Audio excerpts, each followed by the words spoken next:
I'm standing in a big empty parking lot in front of an abandoned grocery store.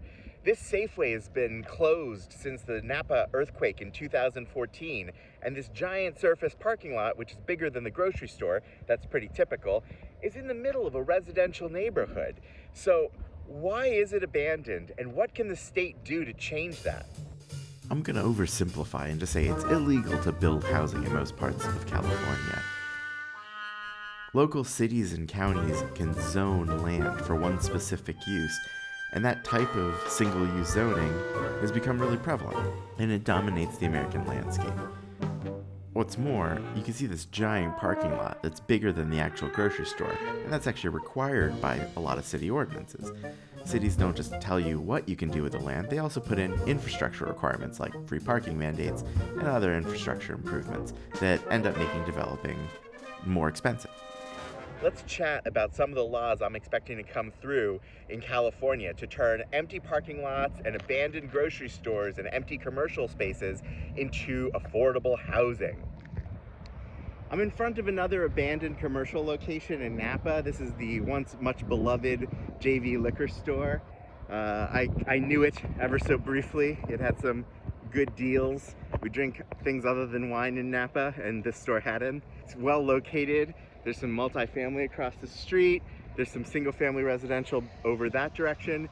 And then up the hill is Alta Heights, which is a very nice single family residential neighborhood. Very well prized in Napa. At least I think it's nice, I don't know.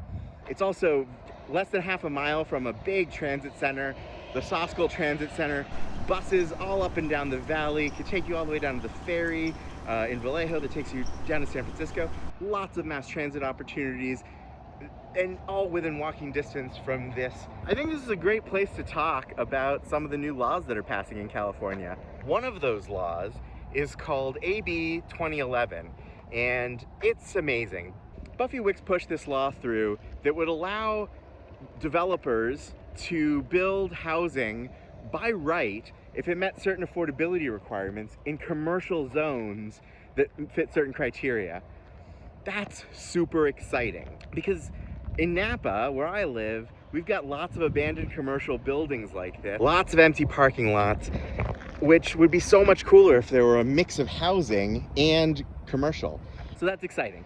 Could you imagine turning the old JV liquor into affordable housing? Mixed use, very, very beautiful, walkable neighborhood. I love it. Now, passing laws like this isn't easy. It involved a lot of organization.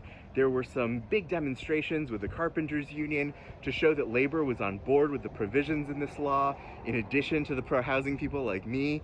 And it was a lot of synergy between a lot of different groups that say, hey, we benefit from building denser housing on large transit corridors in cities instead of sprawling into the suburbs, instead of sprawling into the fire-prone areas of Napa. Let's build where we already have construction. So we're in an interesting waiting period because the legislative session has ended for the year.